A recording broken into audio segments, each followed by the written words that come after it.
안녕하세요. 해준 것도 없이 바라기만 하시는 시어머니와 연 끊은 30대 여성입니다. 사랑하는 남편과는 소개팅으로 만났습니다. 족발집을 운영하고 나이는 저보다 한 살이 많은 남자였지요. 한 달에 이틀만 쉰다는 남편은 그나마 그 이틀도 타 지역에서 맛있다는 족발집을 찾아다니며 맛을 연구하는 데 쓴다고 했습니다. 처음에는 일중독자인가 싶어서 솔직히 호감이 생기진 않았어요. 하지만 대화를 나눠볼수록 생각이 깊고 성실한 사람 같더라고요. 제가 넌지식 친구들은 여행도 다니고 쇼핑도 하고 그럴 텐데 부럽지는 않냐고 물었습니다. 그러자 남편이 하는 말이 자기는 가진 게 없어서 이렇게 열심히 살지 않으면 안 된다대요. 그리고 자기보다 가진 게 많은데도 더 열심히 사는 사람들이 세상에 많다면서 자기는 아무것도 아니라고. 남편이 한 말을 제가 정확히 옮기지는 못했지만 굉장히 겸손한 태도였습니다. 아무튼 이 사람이라면 어떤 일이 생겨도 적어도 처자식을 힘들게 하는 일은 없겠구나. 그런 생각이 들더라고요. 나중에서야 알게 된 일이지만 남편 역시 가게 매상이나 직원 수보다는 남편이 어떤 사람인지 궁금해하는 저에게 호감을 느꼈다고 그래요. 어떻게 보면 저나 남편이나 거의 서로에게 반했던 거지요. 그래서인지 저희는 두 번의 만남을 더 가진 후 바로 연인 사이가 되었습니다. 사람 마음이 간사하구나 싶었던 게 연애 전에는 열심히 사는 남편이 그렇게 멋지고 대단해 보이더니 막상 연애를 시작하니까 데이트할 시간도 없이 바빠서 서운하더라고요. 어떻게 하면 좀 더 같이 시간을 보낼 수 있을까 고민하던 시기에 남편이 저에게 회사에서 얼마를 받느냐고 물어왔습니다. 너무 단도직입적인 남편의 질문이 조금은 무례하게도 느껴졌지만 이미 사귀기로 하면서 서로 결혼을 전제로 만나자고 이야기를 했던지라 감출 것도 없다 싶었네요. 제 월급을 들은 남편이 그러면 그 회사 다니는 건 좋냐고 또 묻더라고요. 사실 그 무렵 회사가 부도가 날 것 같다는 흉흉한 소문이 돌고 있었던지라 불안했었거든요. 좋지 않다고 이직할 꿈만 있으면 이직하고 싶다고 했네요. 그러자 남편이 그러면 자기 가게에 와서 같이 일하는 건 어떻겠냐고 제게 물었습니다. 생각지도 못한 남편의 제안에 제가 그게 무슨 소리냐고 되물으니 어차피 우리 결혼할 건데 같이 일하면 돈도 더 빨리 모을 수 있고 여러 가지로 좋지 않을까 싶어서 물어본 거라고 기분 나쁘게 받아들이지는 말라며 제 눈치를 살피더라고요. 솔직히 처음에는 회사를 다니다 갑자기 장사를 한다는 게 겁도 나고 두려웠어요. 하지만 며칠의 고민 끝에 남편을 믿고 한번 따라가 보기로 했습니다. 함께 족발집에서 보내는 시간은 적지 않았지만 일단 손님이 많았고 남편은 보통 주방에 저는 보통 홀에 있다 보니 둘이 알콩달콩 데이트하듯 붙어있을 시간은 거의 없었어요. 그래도 남편이 다른 직원들이나 손님들을 대하는 자세 그리고 기타 여러 가지를 보면서 정말 괜찮은 사람이란 확신을 갖게 되었지요. 그래서 남편이 결혼하자 프로포즈를 해왔을 때 주저없이 그러자 했습니다. 남편의 가족관계는 어머님과 위로 5살 많은 아주버님 이렇게 세 식구입니다. 어머님께서는 본인 명의의 오래된 빌라에서 거주하고 계셨고 따로 일은 하지 않으세요. 건물까지는 아니지만 월세를 받는 계좌가 있다고 들었습니다. 한마디로 아주 넉넉하신 건 아니어도 어머님 스스로를 챙기시기엔 부족하지 않은 상황이지요. 아주버님은 같은 대학원을 다니던 형님과 결혼을 했고 지금은 지방에 있는 모 대학에서 시간 강사로 일하고 있어요. 저희 어머님께선 이런 아주버님을 늘 교수님이라고 부르십니다. 이렇게 표현해도 될지 모르겠지만 저희 어머님은 조금 주책맞은 성격이신데 할 말 안 할 말 구분을 못 하십니다. 상견례 때는 앞에 저희 부모님을 앉혀놓고 당신이 아주버님을 교수로 만드는데 돈을 얼마나 들였는지 장가갈 때도 집 한 채를 해줬다던지 그런 이야기를 하셨지요. 거기까지만 하셨다면 그러려니 하고 좋게 넘어갈 수도 있었을 겁니다. 하지만 어머님은 뒤이어 맏며느리의 친정은 그렇게 돈이 많다면서 돈 많은 며느리 비위 맞추는 것도 아주 일이라면서 저랑은 부담 없이 친하게 지낼 수 있겠다 하시더군요. 듣다 못한 친정어머니께서 지금 제 딸이 만만하단 소리를 하시는 거냐고 목소리를 높이시니 남편이 나서서 그런 게 아니라며 중재를 하느라 진땀을 빼기도 했네요. 게다가 무슨 생각으로 그러신 건지 모르겠는데 어머님께서 뜬금없이 저희 남편을 바라보시며 너도 엄마가 집 한 채 해줄게? 그러시는 거예요. 이때는 저희뿐만 아니라 친정부모님도 깜짝 놀라신 눈치였습니다. 저희 친정어머니께서 정말로 집을 해주실 거냐 물었고 어머님께선 속고만 사셨냐며 집 문제는 신경 쓰지 말라셨습니다. 하지만 어머님께선 이 핑계 저 핑계를 대시더니 결국 저희 결혼식이 코앞에 닥쳐올 때까지 집을 사주시기는커녕 집에 지읒자도 꺼내지 않으셨습니다. 솔직히 남편은 어땠는지 모르겠지만 저는 정말이지 속이 타들어가는 것 같았어요. 친정부모님께서도 지금 우리를 농락하는 거냐, 장난하는 거냐, 집 해준다고 생색은 그렇게 내놓고서 지금 이게 뭐 하는 거냐. 화가 많이 나셨고요. 참고로 저는 이미 예단으로 어머님께 1,000만 원을 드린 상황이었습니다. 결국 참다 못한 제가 결혼식을 앞두고 어머님께 단도직입적으로 집을 어떻게 하시려는 생각이신지 물었습니다. 그제서야 어머님께서는 궁색한 변명을 하시더군요. 원래는 월세 받는 계좌를 팔아서 어쩌고 저쩌고. 그런데 뭐 산다는 사람이 나타났었는데 없어졌다는 둥. 솔직히 무슨 이야기를 하시는 건지 전혀 모르겠더라고요. 결론은 이게 다 부동산이 일을 못해서 그런 거라며 지금이라도 빨리 집을 찾아보라시대요. 남편도 이를 전해 듣고는 정말이지 어머님께 불같이 화를 냈습니다. 책임지지도 못할 소리를 해서 왜 상황을 이렇게 만드느냐고요. 그래도 다행히 남편이나 저나 모아둔 돈이 제법 있었기에 저희는 급하게 족발집에서 머지 않은 곳에 위치한 오래된 주택에 전세로 들어갈 수 있었습니다. 시간이 없어서 도배만 간신히 하고 들어갔네요. 겪으면서 알게 된 건 어머님은 항상 말부터 뱉어놓고 모른 척 하시기가 일쑤였다는 겁니다. 그 때문인지 동네 사람들한테 평판도 안 좋으셨고 같이 어울려 커피 한 잔 마실 친구분도 없으셨지요. 그렇다 보니 걸핏하면 저에게 전화를 걸어오셨습니다. 제가 분명 남편과 같이 일을 한다고 몇 번이고 말씀을 드렸지만 어머님께선 귀담아 듣지 않으셨거든요. 하루가 멀다 하고 장 보러 가자. 아울렛 구경 가자. 여기 가자 저기 가자. 처음엔 얼마나 심심하시면 저러실까 싶어서 몇 번 모시고 다녔습니다. 저도 가게에만 있으면 갑갑했으니 바람이라도 쐬고 올까 싶은 생각도 있었고요. 그런데 예를 들어 마트를 가잖아요.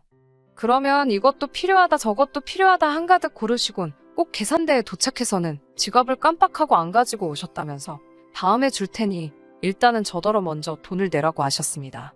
처음엔 기분 좋게 제가 신경 쓰지 마시라고 내드렸는데 두 번, 세 번 그런 일이 반복되니까 저도 난감하더라고요.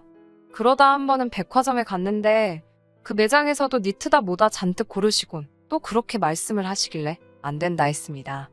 그러자 어머님께선 다음에 준다는데 동네 창피하게 왜 이러냐며 오히려 저를 이상한 사람 취급을 하더라고요. 결국 어쩌지를 못하고 일단 카드로 긁었습니다. 그런데 매장에서 나오니 어머님께서 또 다시 말을 바꾸셨어요. 다음 주에 월세를 받으면 주시겠다고요. 솔직히 믿음은 안 갔지만 그래도 혹시나 싶어 한 주를 기다렸습니다. 하지만 혹시나가 역시나라고 막상 월세가 들어올 때가 되니 어머님께선 급하게 돈 쓸 곳이 있다며 좀 더 기다리라 하시더군요. 참다 못한 제가 결국 남편에게 이 모든 걸 털어놓았습니다. 옷값만 70만 원 돈이라 제 선에서 어떻게 할 수가 없었거든요. 그러자 남편이 그 길로 시댁에 쫓아가서는 어머님이 사셨던 물건들을 죄다 들고 왔더라고요. 어쩐 일로 가격표도 안 떼셨나 했는데 여기도 사연이 있습니다만 아무튼 일단은 되찾아온 물건들로 백화점에 가서 환불을 받는 걸로 마무리가 되었네요. 어머님께선 저더러 정말 너무하다며 하소연을 하시다가 그 옷들이 당신 맏며느리 줄 선물이었다고 실언을 하셨습니다. 저는 처음엔 제가 잘못 들은 줄만 알았습니다만 생각해보니 옷을 어쩐지 너무 젊은 스타일로 고르신다 싶었거든요. 어머님께서 저한테 옷을 뜯어내서 그걸 형님께 주려고 했다는 게 너무 어처구니가 없고 서운하고 할 말을 잃었습니다. 이후로 곰곰이 생각해보니 그동안 장 보면서 고르신 그 많은 고기와 과일도 어쩌면 그 집으로 흘러들어갔을지도 모르겠다는 생각이 들었고 화난다라는 한마디로는 설명할 수 없을 만큼 속에서 뭔가 부글부글 끓는 것만 같았습니다. 며칠 뒤 어머님께서 장어가 너무 드시고 싶다며 저희더러 먹으러 가자고 연락을 해오셨습니다. 남은 지난 앙금 때문에 내키지는 않았지만 한편으론 얼마나 드시고 싶으시면 저러나 싶어서 포장을 해다 드리겠다 했어요. 그랬더니 어머님께서 4인분을 포장하랍니다. 설마 싶어서 어머님께 아주버님네도 사다 주시는 거냐 물으니 그렇다대요. 머리 쓰는 사람은 항상 잘 먹어야 한다나요. 그 소리를 듣자마자 짜증이 확 올라와서 돈부터 보내달라 했습니다. 돈 먼저 보내주시면 사다 드린다고요. 그러자 어머님께선 또다시 일단 저더러 계산하라 하셨고 저는 싫다고 버텼어요. 그러자 어머님이 자길 못 믿는 거냐며 저더러 시어머니 알기를 몰라 아냐고 거짓말쟁이라는 단어가 목구멍 끝까지 차올랐었네요. 이번만큼은 저도 도저히 참고만 있을 수가 없어서 어머님께 전화에다 대고 너무하신다고 소리를 질렀습니다. 어째서 저희보다 훨씬 잘 사는 아주버님네한테는 안 그러시면서 저희한테만 이렇게 바라시는 게 맞냐고요. 정말 너무하신다 했지요. 그러자 어머님께선 당신 맏며느리가 돈 좀 있다고 교수님 무시하면 어쩔 거냐고 자존심 때문에라도 그쪽에는 해주면 해줬지. 받아먹을 순 없다는 억지를 쓰셨습니다. 그 말을 들으니 무슨 이런 경우가 있나 싶어서 잠깐 말을 잇지 못했네요. 친정이 못 사는 저는 만만해서 뜯어먹으시고 그쪽은 무서워서 벌벌 떤다는 소리로밖에 안 들렸으니까요. 저는 어머님께 아주버님네랑 어떻게 지내시든 그건 제 알 바가 아니지만 적어도 저희 돈 뜯어가려고 저한테 잔머리는 쓰지 마시라고 써붙였습니다. 그러자 어머님께선 당신 아들이 버는 돈 가지고 왜 제가 난리냐면서 싸가지가 없다. 너 내가 가만두나 봐라. 별소리를 다 하시대요. 저도 그런 어머님께 그럼 앞으로 이런 부탁이나 헛소리는 아드님께 직접 하시라 했습니다. 그날 가게를 마친 뒤 남편과 맥주 한 잔을 하며 허심탄회하게 이야기를 나눴습니다. 어머님께서 왜 이렇게 날 힘들게 하시는지 모르겠다고 그러면서 낮에 있었던 일을 들려줬더니 남편이 심각한 표정으로 어머님께 전화를 걸었습니다. 몇 번 신호음이 울리더니 어머님께서 전화를 받으셨어요. 그리고는 첫 질문으로 제가 옆에 있는지를 물으시더군요. 저는 남편 바로 옆에 있었고 전화도 스피커폰이었지만 남편은 어머님께 옆에 제가 없으니 한번 편하게 말씀해 보시라 하대요. 그러자 그때부터 어머님께선 기다렸다는 듯이 제 험담을 하기 시작하셨습니다. 지가 번 돈도 아니면서 그깟 몇 푼으로 시애미한테 훈계를 하더라면서 그러더니 남편더러 맏며느리가 시집올 때 얼마나 바리바리 싸들고 왔는지 알기나 하냐며 그런데 네 마누라는 뭐 해왔냐고 꼴랑 1,000만 원 들고 오지 않았냐고 아주 생각할수록 괘씸하시답니다. 그래서 어머님께서 그때 못 받은 돈 저한테 얼마씩이라도 일부러 받아내시는 거라나요. 그러자 남편도 기가 차고 어이가 없었는지 우리 결혼할 때 어머니는 뭐 해주신 거 있냐고 묻더군요. 결혼식 비용 보태라고 100만 원 준 게 전부지 않냐. 그리고 쪽팔려서 어디다 말도 못했지만 축의금도 다 들고 가지 않았냐.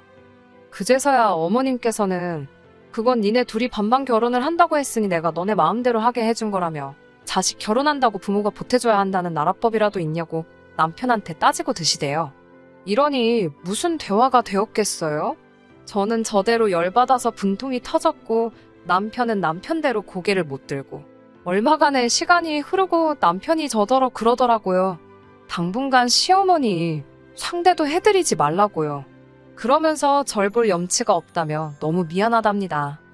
이후로 한동안 어머님과 왕래 없이 지냈어요.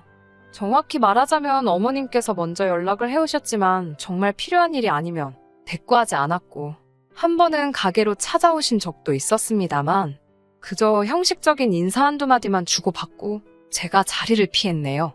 솔직히 그러는 제 마음도 편하지만은 않았습니다. 부모 자식은 하늘에서 내려준 인연이라는데 남편이 얼마나 불편할까 싶어서 마음이 안 좋았지요. 그렇게 한 6개월 정도 시간이 흘렀고 이 정도면 어머님도 나나 남편이 얼마나 서운했던 건지 눈치채지 않으셨을까. 내가 먼저 못 이긴 척 어머님께 숙이고 들어가 볼까. 멍청하게도 그런 생각이 슬슬 들더라고요. 그리고 그 무렵 때마침 어머님께서 전화를 걸어오셨습니다. 전화를 받으니 세상 다정하고 반가운 목소리로 오랜만이라고 인사를 하시더라고요. 제 예상보다 훨씬 밝은 어머님의 목소리에 당황스러웠지만 일단 무슨 일로 전화를 거셨냐고 물었습니다. 그러자 어머님께선 뜬금없이 시외 할아버지 이야기를 꺼내셨어요. 당신이 요즘 그분 챙겨드리느라 너무너무 힘들고 어디 하나 성한 데가 없다며 앓는 소리 죽는 소리를 하시면서요. 그러면서 하신다는 말씀이 당신이 그렇게 고생을 함에도 불구하고 시외할아버지가 돈 한 푼 안 준다면서 늙은이가 왜 저렇게 돈 욕심이 사나운지 모르겠답니다. 도대체 무슨 말을 해드려야 할지. 맞장구를 칠 수도 없는 노릇이고 제 속을 아는지 모르는지 어머님께선 그래서 당신이 묘수를 하나 찾으셨답니다.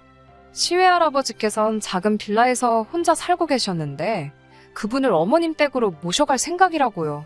그런데 그 빌라는 재개발이 될지도 모르니까 팔 수가 없다며 그걸 저희 명의로 올리랍니다. 일단 시외할아버지 앞으로 재산이 없으면 나라에서 무슨 수당이 나온다면서 그 수당을 어머님이 받으시면 될 것 같다는 거예요. 듣는 내내 따지고 들게 한두 개가 아니라서 어디서부터 시작해야 될지도 모르겠더군요. 저는 그럴 것 같으면 어머님 명의로 바꾸시지 그러냐 물었고 그러자 어머님께서는 우물쭈물 하시더니 세금 이야기를 꺼내셨습니다. 당신은 이미 집이 하나 있어서 또 하나가 생기면 세금이 왕창 나온다고요. 저는 세금마저 우리한테 덤태기를 씌우시려는 건가 싶은 생각에 기분이 나빠졌고 결국 거절을 했습니다. 비단 세금 문제 때문만이 아니라 지금 청약도 붙고 있는데 시외할아버지 집을 떠맡게 되면 저희는 집 살 때 혜택을 하나도 못 본다고 그래서 안 된다고 했습니다. 그러자 어머님께선 나중에 당신이 집 사줄 테니 일단은 당신 말대로 하자고 저에게 밀어붙이시더군요. 저는 도저히 안 되겠다 싶어서 전화를 남편에게 넘겼습니다. 어머님께서 저한테 하셨던 말씀을 그대로 하시는데 어머님 말씀이 끝나기도 전에 남편이 진짜 왜 이러냐고 우리한테 왜 이러냐고 울분을 토해내더군요. 그러자 어머님께선 내가 뭘 어쨌냐고 니들이 나 용돈 주는 것도 아니라 시외할아버지 그 수당이라도 받아먹겠다는데 그걸 못 도와주냐면고 저희더러 인정도 없고 야박하고 마음이 그러니까 저희가 돈도 없이 그 꼴로 사는 거랍니다. 저희가 얼마를 버는지 모으는지 모르셔서 하시는 말씀이겠지만 그게 부모가 자식한테 할 소린가 싶더라고요. 그러면서 어머님께선 내가 니를 어떻게 키웠는 줄 아냐고 은혜를 원수로 갚는 놈이라고 욕까지 하시대요. 남편도 악에 바쳤는지 내세울 게 없어서 겨우 먹이고 입힌 걸로 생색을 내냐고 결혼 전에 지나가는 말처럼 듣기로 어머님께서 맞은 아주버님한테만 시쳇말로 몰빵을 하셨다더라고요. 좋은 이야기도 아니라 구체적으로 물어본 적은 없지만요. 아무튼 결국 남편이 이럴 거면 다시는 연락하지 마시라고 어머님께 악을 쓰더니 저한테도 다시는 이 아줌마 전화 받지 말랍니다. 죽었다 소리 들어도 안 가볼 거니 소식 전하지 말라고 냉정한 말까지 하던걸요.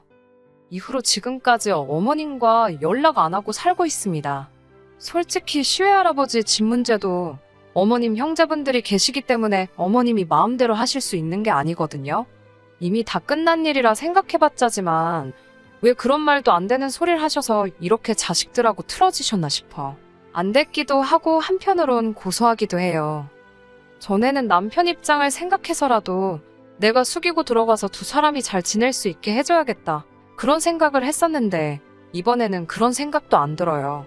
언젠가 두 사람의 사이가 다시 좋아질 수도 있고 아니면 이대로 끝일 수도 있겠지만 신경 쓰지 않으려고요. 솔직히 지금 너무 편하고 행복합니다. 남들은 불경기라 죽겠다는데 어쩐 일로 저희는 가게도 전에 없이 잘 되고 있어서 이대로라면 금방 저희 둘만의 보금자리도 마련할 수 있을 것 같네요. 끝까지 들어주셔서 감사합니다. 오늘의 사연은 여기까지입니다. 구독과 좋아요, 알람 설정 부탁드리고 더 좋은 사연으로 다시 찾아뵙겠습니다. 감사합니다.